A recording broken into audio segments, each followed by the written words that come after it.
Hi, everyone. Welcome to the 134th episode of the Timing Research Show for April 17th, 2017. My name is David Kosmeter. I'm the creator of Timing Research, and today we will be discussing the 186th weekly report. So if you haven't had a chance to take a look at this yet, just go to TimingResearch.com, and you can find the reports there. I have Dean Jenkins back to host today, so I'm going to go ahead and turn it over to him. All right. Well, thank you, David. Thanks for inviting me back to host and moderate again. I always enjoy this. I look forward to the show. You always have a good panel of folks, and today we got some good folks lined up, and I know we're going to hear some insight and probably some diversity of opinion. And so I always learn something here. I just really enjoy it. So once again, thanks and welcome to the viewers who are tuning in. Glad to have you here too. So by just having each of the participants, the panelists, introduce themselves, and we'll start with you, Larry. So if you would just give a quick introduction about you and your service, a couple minutes, and let us know what's going on. Thanks, Dean, and Dave, for having me here today. Yeah, so my service is PowerCycleTrading.com, and I've been trading the markets for over 30 years, and we specialize in trading education, looking at directional trading and then using options for those trades, to define your risk and for, better controlled risk management. So started out, trading tanker cargoes of crude oil back in the 80s and went on from there, and, pretty much have been in all the different markets, foreign exchange, all the different derivative markets, but, really enjoy and love the option market because of all the different opportunities and options that it gives you. So PowerCycleTrading.com. Check us out there, and love to see everybody and work with anybody that's interested in options. All right, thanks, Larry, and good to have you here. Good to be with you here on the show again. Man, I like your name. That's got a good, strong power cycle trading. How could you not? Power, man. Like to trade momentum, so that's kind of like to trade momentum breakouts and things like that. Yeah, cool. Okay. Hey, AJ. Tell us a little bit about you and your service. Well, first I have to say he also has built into his name Larry Gaines. So there you go, right? Long-term capital gains. There you go. I love it. Hey, I'm AJ Brown. I'm from TradingTrainer.com. We've been around for, it looks like 15, 16 years now, and I've been doing trading for about 21 years now. I like to call myself the disciplined options trader, and that's just because what I focus on when I work with my students is the process and being very disciplined with your process, keeping it to the minimum amount of time, minimum amount of your investment for the biggest bang for your buck. And so, yeah, and I focus on derivatives as well because I like to make money whether the market goes up, down, sideways, whether time passes by, whether people just get excited with implied volatility. So come check us out at TradingTrainer.com. Okay, I'll bet some people will. And I like that no matter what the market's doing. Because if we wait for it to do what we want, it's going to be a long haul, wouldn't it? That's true. Yeah. Looks like Steve might have joined us here. Steve, are you live? Yes. Can you hear me okay? Yes. Yes. So we'll come back to you in just a minute. We're going through the introductions here. Thank you. So we got you teed up. But Sam, why don't you tell us about yourself and your service there briefly? Sure. So my name is Sam Bourgi. I'm currently a markets editor for TradingGods.net, and TradingGods.net is actively involved in trading volatility. So the CBOE VIX, VIX options, VIX futures. We designed a program to help traders better access the volatility market, as there's been a lot of discussion about vol. And last week was a big week in the volatility indicators. So hopefully I'll get to share some of those insights today. My background is in economics and research. I started off as a writer, analyst, and then I slowly broke into the market. And now I'm doing a lot of work with Trading Gods on essentially trying to help traders access vol and trade vol, whether it's options, futures, or ETNs. And that's what we're all about at TradingGods.net. Okay. I said Power Cycle was a strong name. Trading Gods, that's a lot to live up to, man. We're very holy on this side, so. All right. Thanks, Sam. Good to have you here. So, Steve, if you'd go ahead and introduce yourself and your service, what you got going on there. Thank you. My name's Steve Lentz. I'm with OptionView Systems International. We have an educational arm called Discover Options, and OptionView's been in business since 1983, doing primarily high-end options analytics. And our Discover Options educational arm focuses on the one-on-one mentoring approach. We've also rolled out it's called the VXX trading system, and it trades the VXX and the XIV, and we look at the VIX futures, and it has a very, very good track record here for the year that it's been calling these signals live. So those are the three services we offer, and glad to be here. Thank you. All right. Hey, it's good to have you here. And you look the most relaxed of the whole panel, man. You got got the recliner going there. Kick back. I do. Yeah, I like it. I like it. I got I got trouble with my webcam today, so I'm just doing the static picture. I'm having a bad hair day, Okay, hey, good panel, good lineup, and I think we're going to hear some great opinions and some insight on the markets. So we'll kick off with the first question here, and what we're going to do is for this week, from Monday's open till Friday's close, do you think the market is going to go up or down, and what's your confidence level? And just answer those questions, up or down, confidence level, and then we'll come back around and get your rationale for that. But let's get a scorecard here, and boy, I sure hope we at least have some differences of opinion. David publishes the Timing Research report, and his forecast based on the survey questions is 56% chance higher, and lately it's been kind of a contra-indicator, right? That if the crowd says it's going up, then David's research says it's going down, and vice versa. But the research indicator for the last year has had a bit of an edge, a 54.9% correct rate, so just a bit of an edge. So his indicators say 56% chance higher. And we'll just run through the order we had. We'll start with Larry. And so what do you think, Larry? Up or down, what confidence level?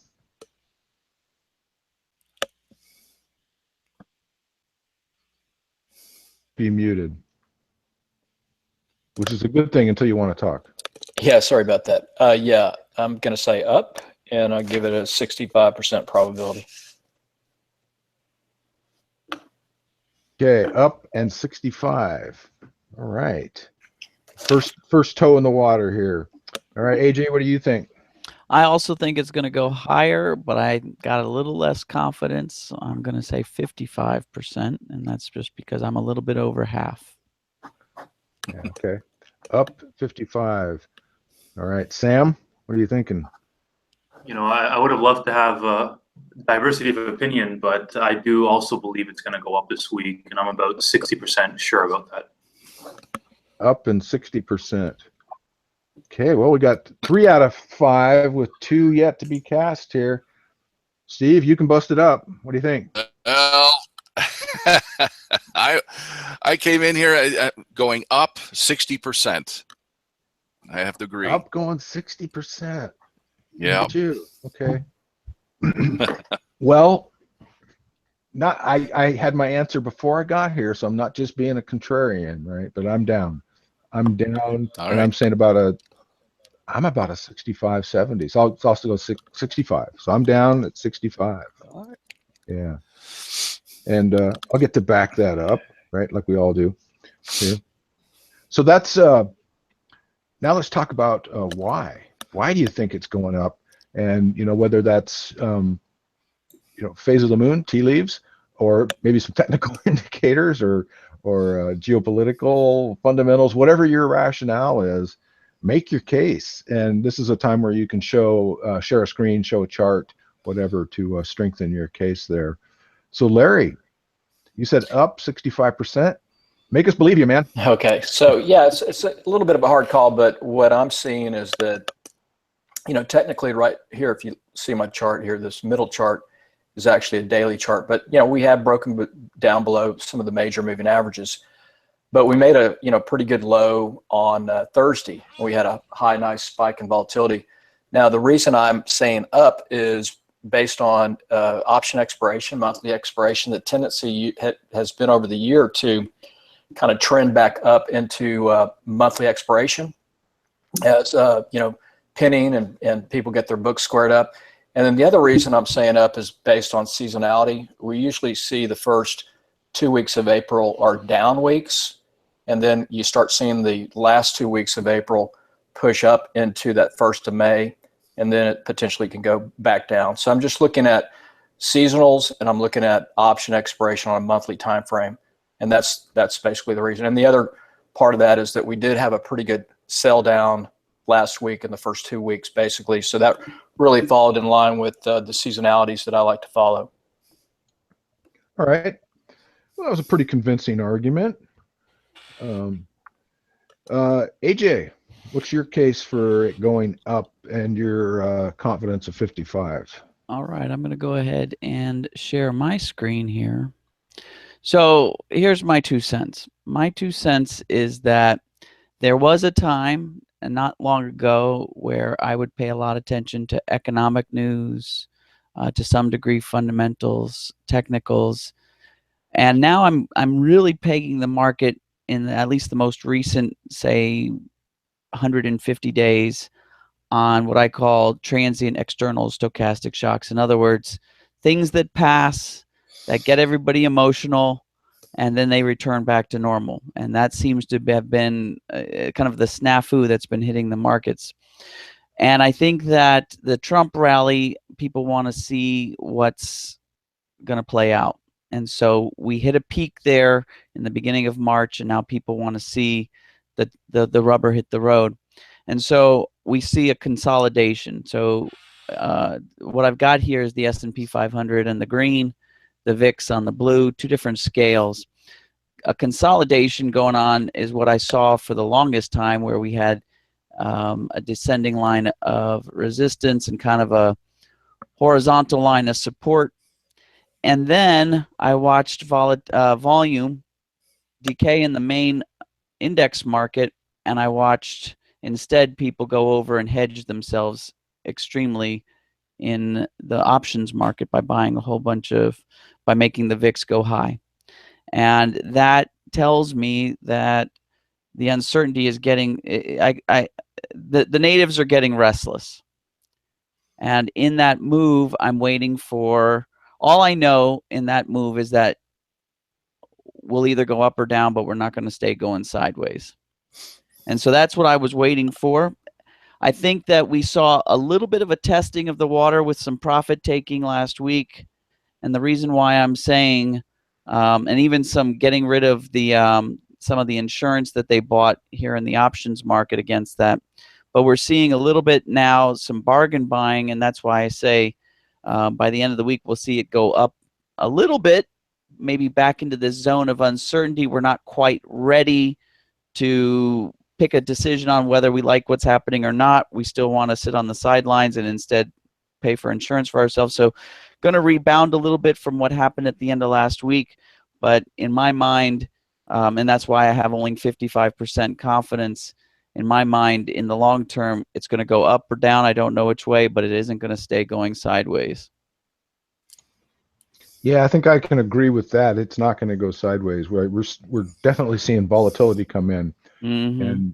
And I'll share my reasons here for my forecast in a little bit, but it is interesting times. That is for sure, right? We're how many characters in a tweet? 240 or something like that. I know. We're 240 characters away from something happening, something breaking loose here. At right? any one time, usually on Saturday mornings. Yeah. So Sam, what do you think? Go ahead and make your case for 60% confident up move. Yeah, well, I mean, obviously last week we saw a huge up move in volatility, and that would usually lead me to be pretty weary about the rally. But this week I see a few things playing out. I think that the geopolitical risks that have been played into the market or baked into the market the past few weeks, I think I don't want to say are subsiding, but typically geopolitical risks, they tend to have a very short-term influence on the market. So unless we see some kind of new information on the geopolitical front, whether in Syria or North Korea, I don't expect that to have as much of an influence this week. Another area that I'm looking at, of course, is earnings. Corporate earnings season are going to be really ratcheting up this week. Johnson & Johnson coming out, Bank of America, I think. A few pretty heavy hitters, and based on most of the forecasts, we're seeing corporate earnings are going to be fairly robust when you compare them to the same quarter a year ago. I know FactSet is predicting a blended earnings gain of over 9% this quarter, which would be the strongest quarter, I believe, since 2011. So I think as earnings come into play, I think that's going to be a short-term catalyst for the equities market, and I do see the market heading. And that's pretty much my rationale, kind of the 30,000-foot view of what I'm seeing. Okay, good. Thank you. And Steve, what do you think? You said 60% up, right? 60% up. I'll agree with the previous statement, though, about it not staying, channeling around a bit. So there's two parts of my analysis. One is something that we do here called volatility edge analysis. So I look at the current market condition and see how many times it occurred in the past, going back to Jan of 2000. And I use price action, stochastics, and then the trend. And if you combine Wednesday and Thursday, Wednesday was what, a downswing day, Thursday? No, Wednesday was an inside day, Thursday was a downswing day. And if you put that in the context of trend and stochastics, that same similar occurred about 43 times in the past. And if you look at the price distribution, and I do all this in Metastock, you know, we see both percentages where the market goes up and down more than a standard deviation quite a bit of the time. And so in that context, I would agree, it's not going to stick around and channel for a bit. But there's just some basic technical analysis things I want to show just real quick. Now, how do I share my screen here? Do I right click? No. If you cursor over the screen, there's a little green icon over on the left, the arrows to screen share. There we go. Yeah. And then I can show my entire screen. Well, let's go to Metastock. There we go. I'm going to share this. Okay, so you should see my chart program. Is that correct? Mm-hmm. Perfect. Yeah. All right. So, you know, we have a real clear uptrend, you know, going on, and we can take this and create a parallel line. And so we have a clear uptrend, but more importantly, I want to just show just a very basic, it's called hidden divergence. And so we see just an 18 RSI down here, and we see then market, when the RSI makes new lows and the market fails to make new lows in the context of an uptrend, that's a pretty good setup for the trend to continue at that point. And so a good entry would be at that particular bar's high if it gets exceeded.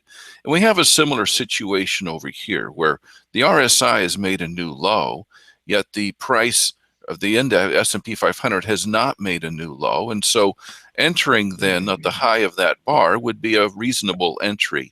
And so that's just something basic I just thought I'd point out. And later on, if we get into our free trades or whatever, I'll do it in the context of this particular setup. But hidden divergence in the indexes is something that is something that it's proven to be valid in the past. So I thought I'd just point that out. Okay, great. Thank you. So I'm going to go ahead. It's my turn now. You all made pretty strong cases, and I'm the only one on the downside here. So hopefully you guys can see my screen. I've got the E-mini S&P 500 futures contract on a 60-minute chart. And so I like the 60-minute chart for predicting, a near-term move like, this week. I like either the 30 or the 60. Got a pretty clear picture here on the 60. And what I see is, starting late last week is a downtrend, right? Downtrend using Dow theory is lower lows, lower highs, lower lows, lower highs. And so far we're in a downtrend, pretty strong uptrend that we had the previous couple weeks. So this looks like a pretty strong retracement to the previous uptrend.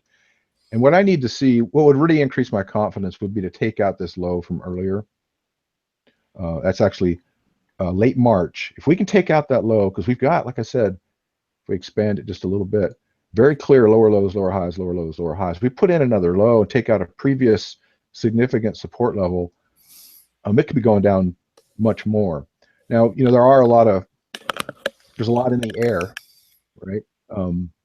About the geopolitical situation. We do have earnings coming out. I think the whole Trump rally from November up until the top was built on expectation, right? You can't tweet legislation, so no laws have been passed, nothing's changed, right? But the market rallied based on expectations. Now we're starting Q1 earnings season, and I think the expectations are very high. I think it was Sam or AJ, who said, expectation of about a 9% earnings growth rate.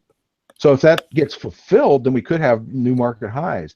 But if there's any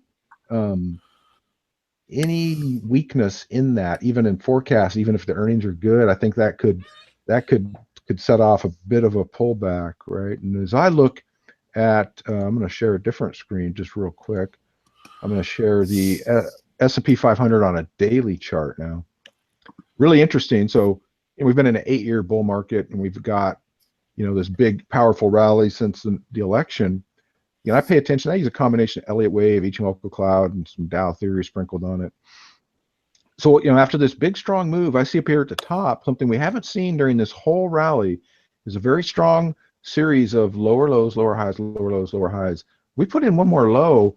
That's the signal for a corrective move to begin. And a correction for just the election rally would, maybe this isn't the big one, right? We've got an 8-year bull market. There will be a substantial correction to that someday. But just a correction to the election rally, how's that? Correction to the election rally, right?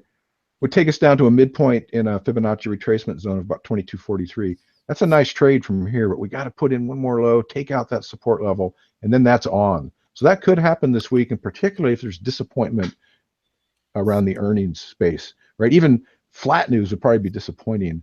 If there's good news, then we're probably off to new highs. But I think since nothing's really changed, it's hard for me to make a case for big, strong earnings. But that's subjective. The quantified objective thing is what I showed earlier, and that is the continued downtrend with bearish divergence, right? The down moves are getting stronger, the up moves are getting weaker, so we've got a downtrend in place with bearish divergence and no sign of it changing yet, even with the little pull up today. So that's my case for market closing lower. But we'll see, right? Whoever's right, everybody else flies out and buys a beer, right? Is that the deal? What was your confidence? It was 60%? Yeah, 65. Oh, okay. Yeah. I was almost going 70, but yeah, 65. Okay. All right. So that's pretty good. We got a good diversity of opinion and different reasons for the positions taken. So like I said, I always enjoy just hearing the dialogue, and I always learn something when I come here. So let's move on to our next question. And this is, David always puts out a new interesting question every week. And the one this week was, what procedures do you use to monitor and evaluate your trading results and progress over time? A lot of good answers came back in the survey, but let's hear from some professional traders and educators here. What procedures do you use to monitor and evaluate your trading results and progress? So Larry, top of the order, tell us about it. Yeah, so basically the trades that we look to set up are what we call swing trades, things that maybe last one day to maybe a week at the most, so nothing too long term. But to monitor those, just a simple spreadsheet of your entries and exits, and then review the trades, as you go. Because that's where you learn, from your good winners to your trades that were losers. So learn from what you've done. But just the simplistic form is just a spreadsheet, and then monitor your trades based on that, based on your P&L just from your trade platform, and then review your trades after they're done, after they're closed out, or as you go, just to see what you did right, see what you did wrong. So that's pretty much the way it shapes up. Yeah, in the survey responses that David got, the Excel is the tool of choice, which is funny. All the platforms put a lot of work into providing reports and all that kind of stuff, and most people are just using Excel. They're probably not getting what they want out of the platform reporting. not as flexible. AJ, what procedures do you use? Trade log. It can be in Excel. It could be whatever tool you want, but log your trades. And in addition to what Larry said, I like my students to also log, especially upon entry and exit, what the heck is going through their head, what they're feeling, because I want them to be able to do a post-mortem on that and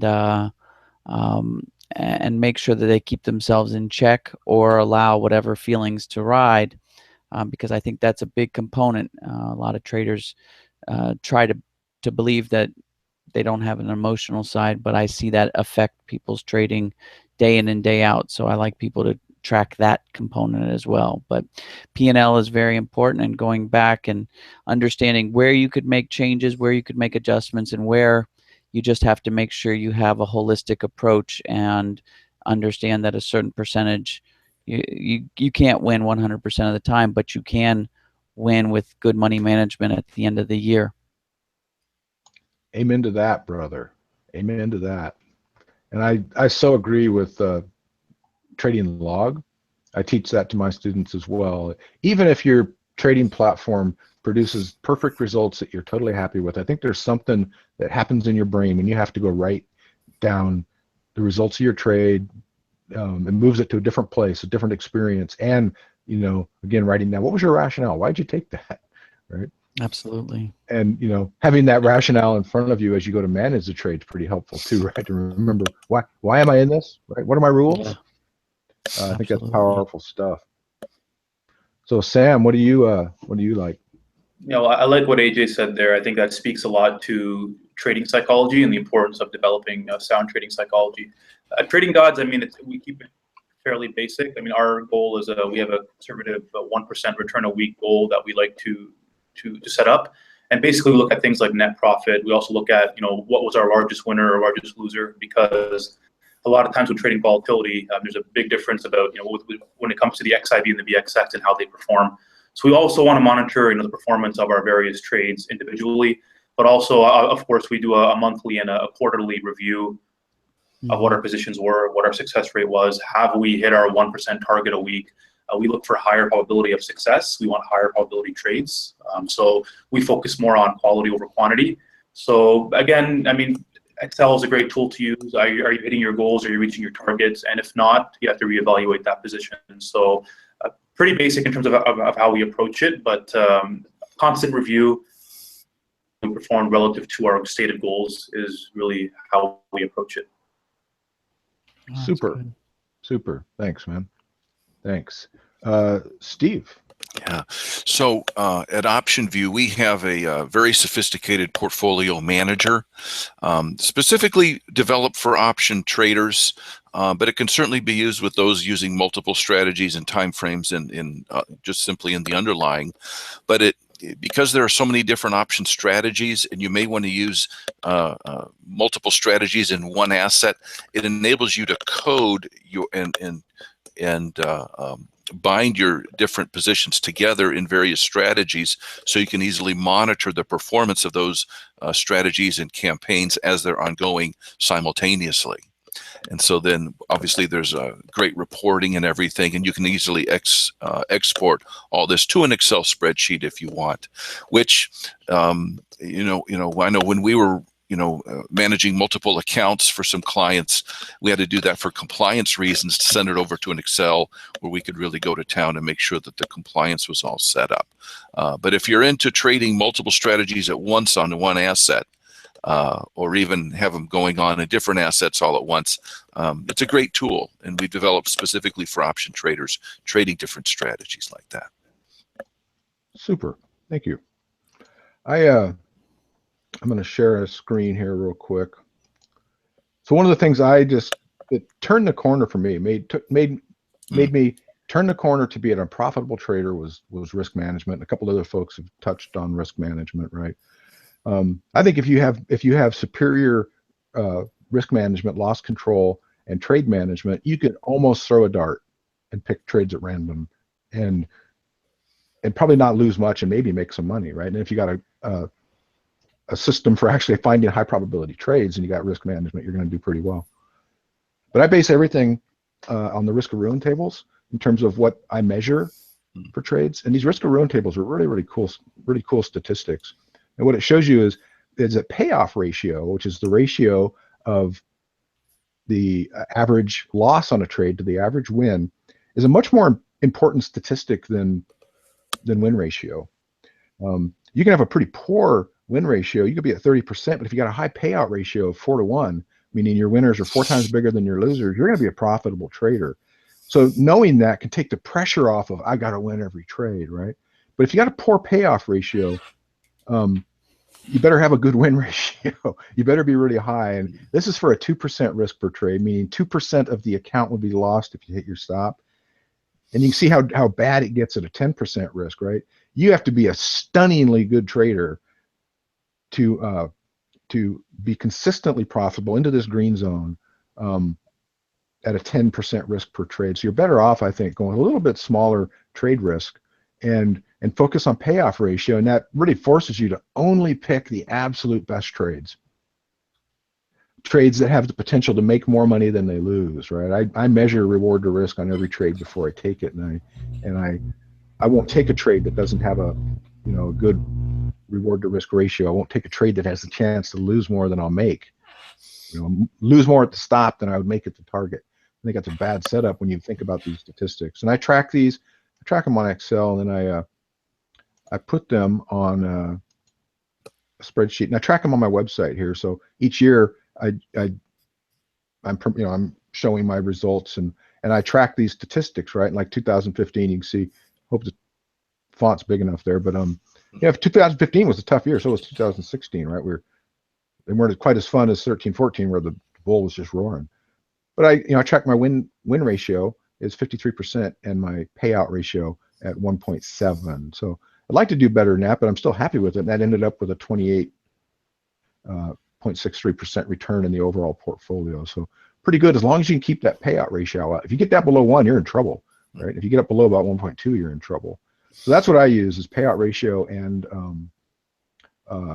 win ratio in conjunction, and that's served me really well. So I'm going to go back now over to my chart, and that takes us on to the next question. But that was some good stuff, good discussion. Thanks, guys. So this is where we all put up a good trade idea, one of our favorite trades right now that we would want to share with the folks dialing in here. We'll just stick with our order there.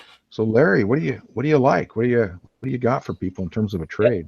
Yeah, so one trade setup that we got into last week, and I think it still looks good. It's starting to really start to pan out here, is NOC, Northrop Grumman. So basically, if you just look at it, it's had a nice little pullback here. You can see the weekly had a good pullback, daily here in the middle screen, good pullback. And then I like to start looking. You can see kind of a rounded bottom.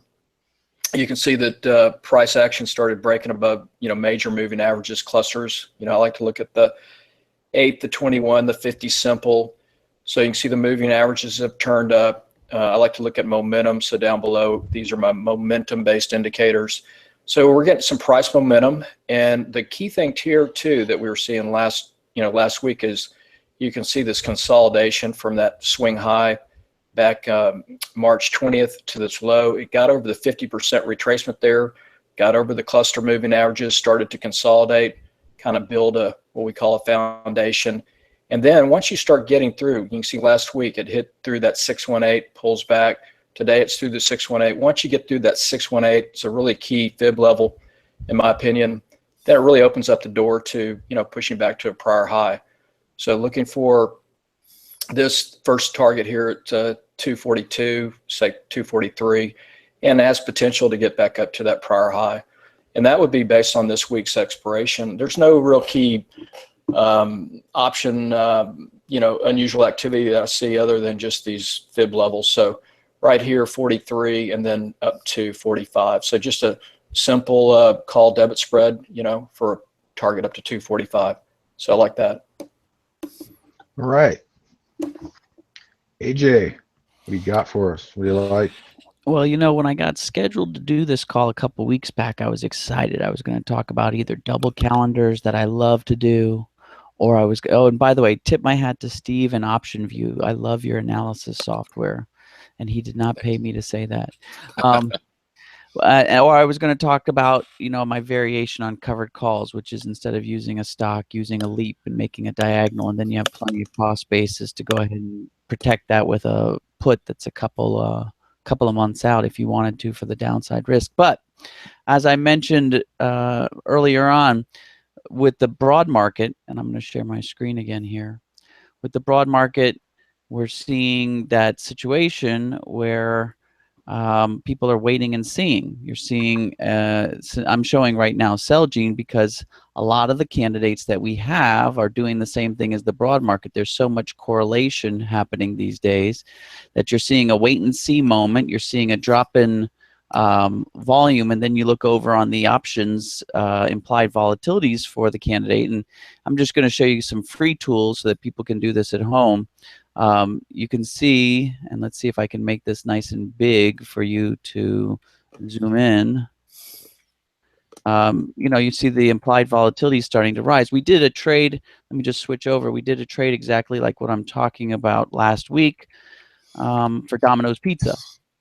And so Domino's Pizza had the same formation. We saw a bit of a correlation. We actually even saw the move down, the move up, and then the final break, which sometimes when people are guessing back and forth, but we saw the implied volatilities rise. So what I'm talking about and what I'm doing a lot in the last 10 days, coming on back to Celgene, is when I see the pattern of consolidation, volume drop, and implied volatility rising, of course, I'm doing either a straddle or a strangle, because the straddle or strangle strategy works when you know it's not going to continue going sideways. You just don't know whether it's going up or down. And we're timing it by watching the implied volatility chart, right? Because with the straddle and strangle, and I'm just going to draw my little chicken scratches here, you've got the smile curve of, the time value or premium of the component. And when you've got an IV rush, implied volatility starts to go in. Even without the breakout occurring, the position starts to profit. And so if you use a couple months out, your theta, which means the amount of price decay that happens per day, is small, and your vega is higher. Now, you can't go too far out because the too far out options don't have the implied volatility moment, but a good comparison, I'm going to bring, you're probably done looking at my chart. I want to show you this handsome fella. We had a neat candidate the other 2 weeks ago where we had an implied volatility movement in the near term option of like 11%. And then 1 month out, it was only 9%. But Vega had a 2-to-1 ratio. So if you compare apples to apples, the 1 month out option was like comparing 18 to 11%, and we were glad that he had gotten into that particular trade because it won nicely. So all I'm saying is I'm really excited these past couple of like about 10 days, and probably it'll be about 10 days as we approach earnings season and all through earnings season, for these straddles and strangles entering right before the IV rushes, and possibly not even waiting for them to break, but getting out on the difference between the IV rush and the theta decay. That's where I'm at these days. All right. Thank you, sir. And I'm glad you put the camera back on because you are a good-looking man. It's the beard. It's that guy up in the corner there.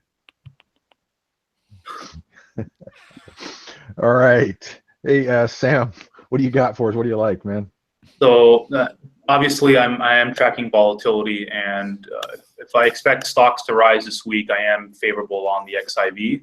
And the XIV is essentially your daily percentage inverse of the VXX. It tends to move in the opposite direction of the VXX. So if I expect volatility to decline this week, I do expect the XIV to be a good play because it moves in the same direction as the S&P 500, but only 3 to 5 times as fast.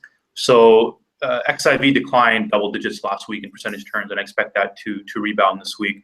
If my prediction, of course, is correct that we're going to head higher over the next 4 days.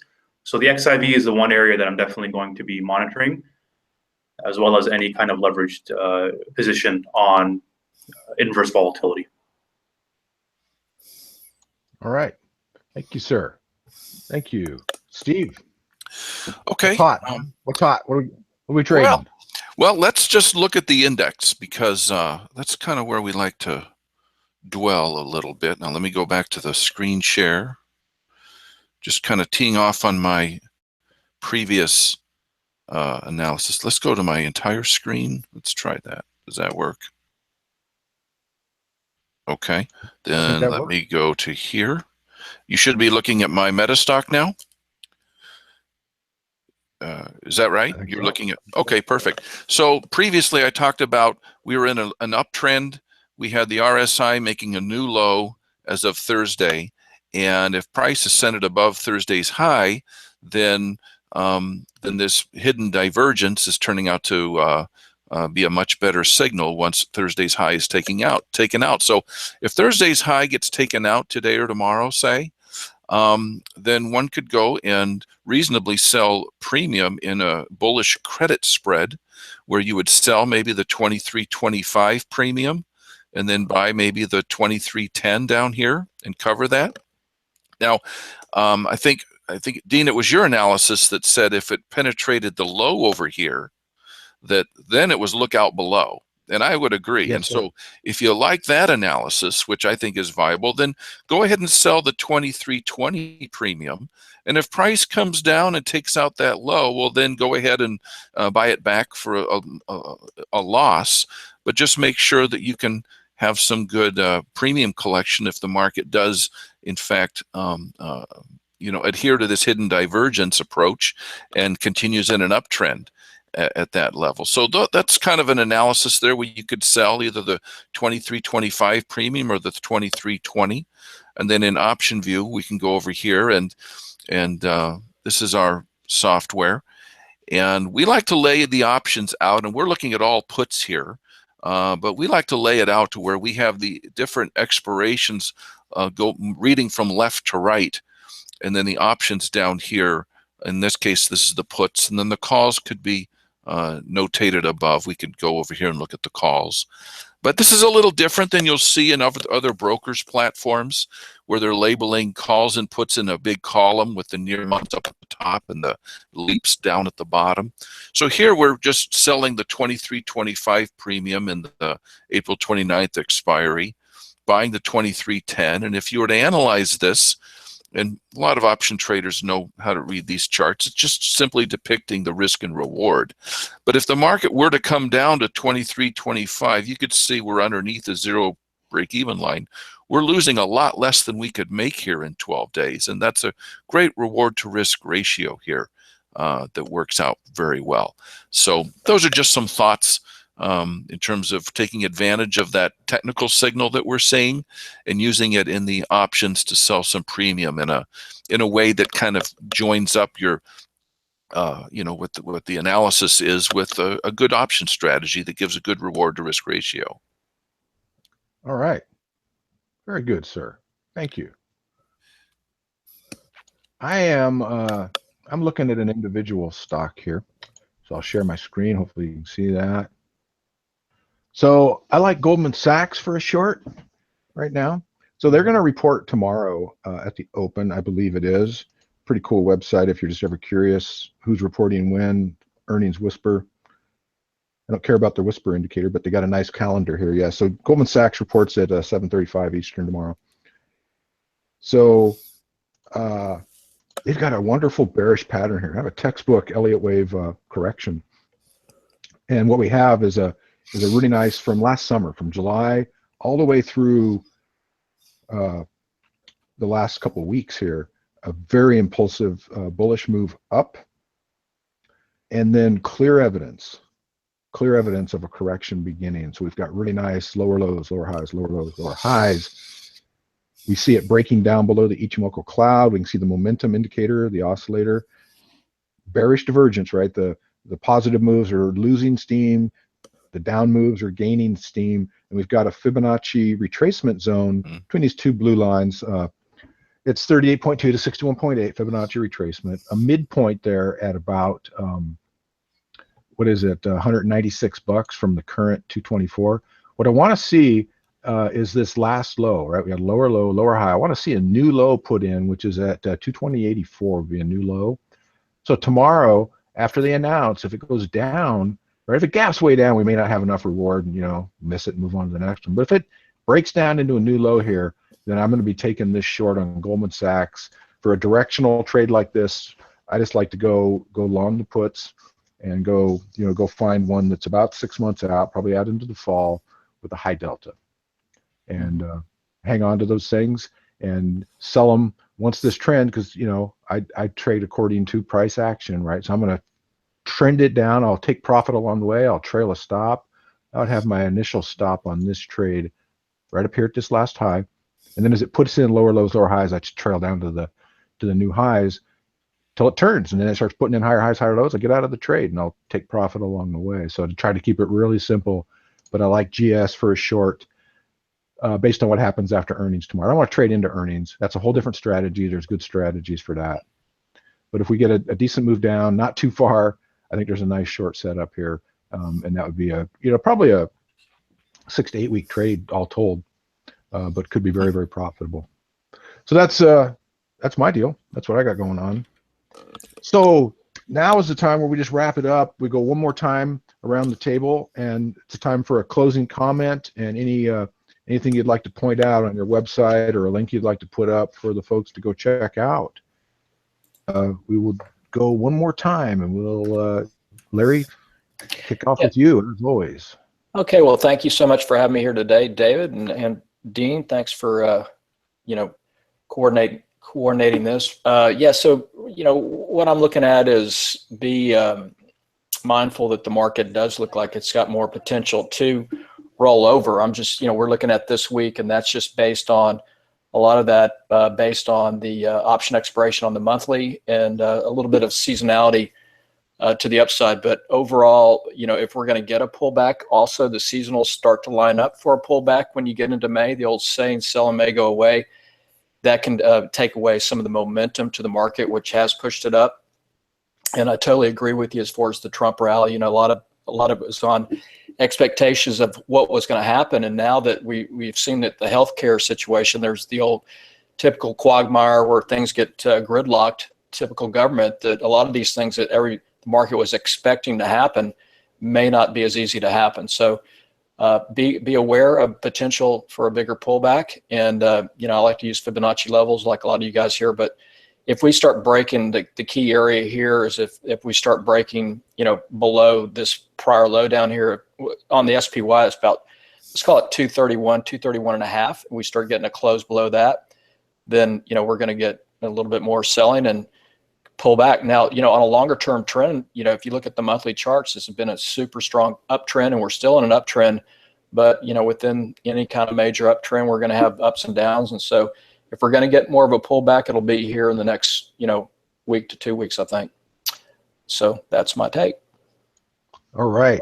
Thank you, sir. Yeah, and I agree with your comments about, the rally being based on expectations. I kind of get this picture in my mind of Wile E. Coyote, right? Running along, and pretty soon you go, uh-oh, there's nothing under me, man. Right? Nothing's changed. Anyway, AJ, any closing thoughts for you? Anything you'd like, a link or website or anything you'd like to folks to know about? Absolutely. So the scoop is, I mentioned this right when I introduced myself.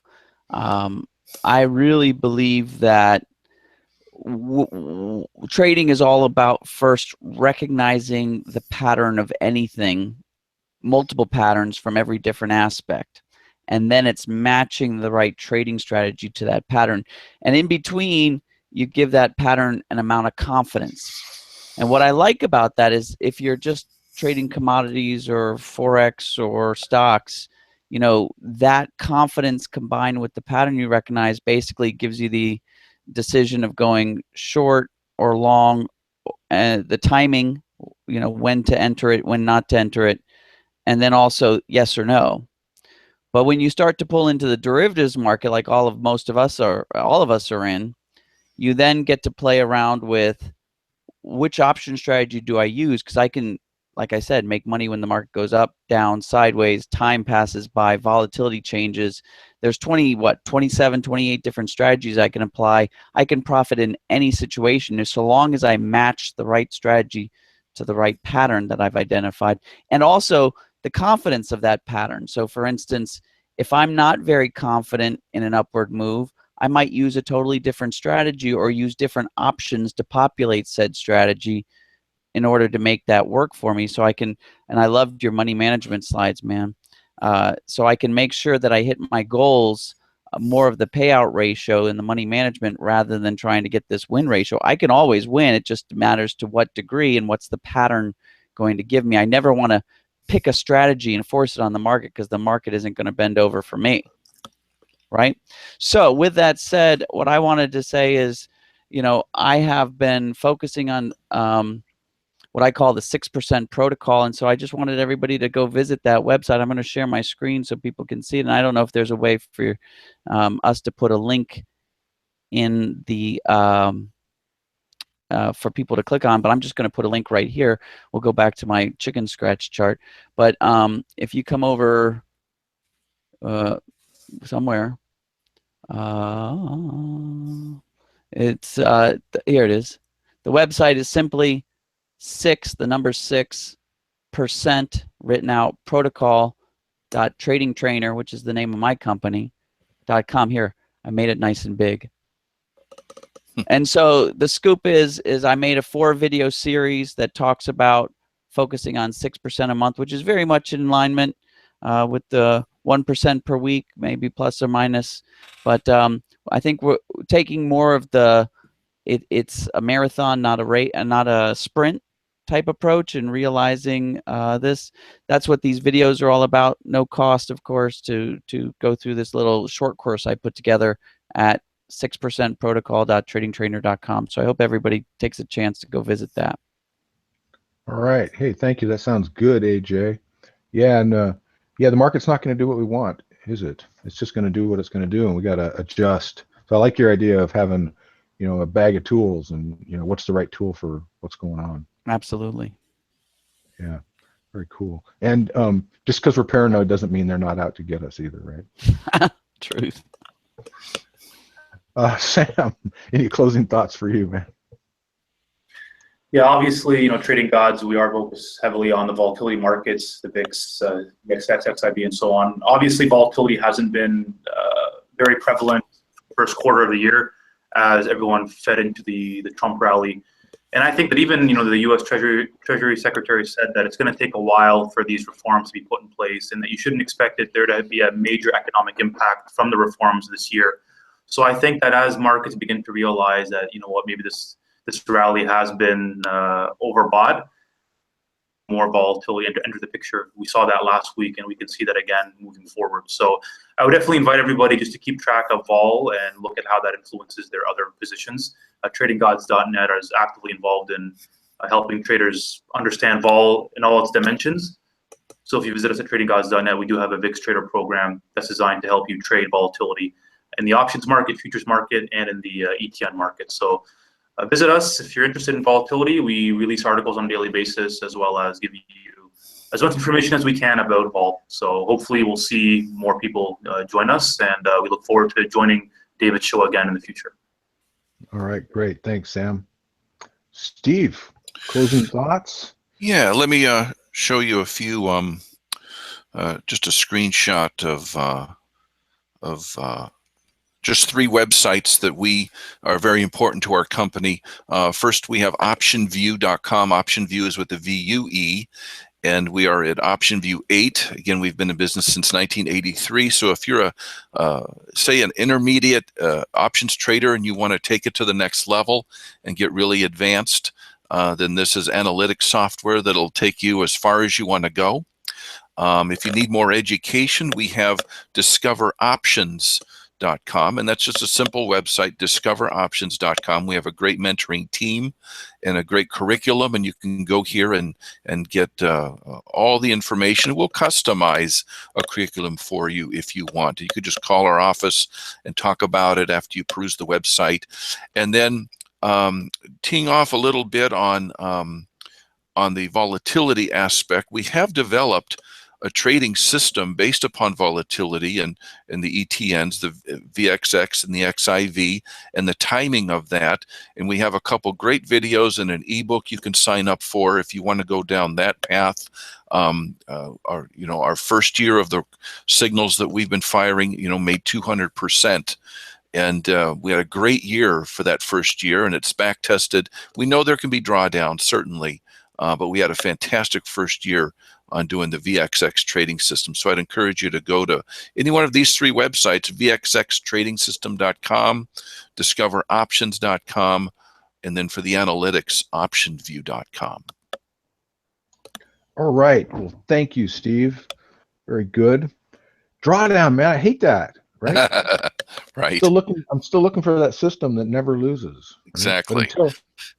Until I find it, I'm just going to manage risk, right? I'm just going to keep my losers small and not be prepared for it.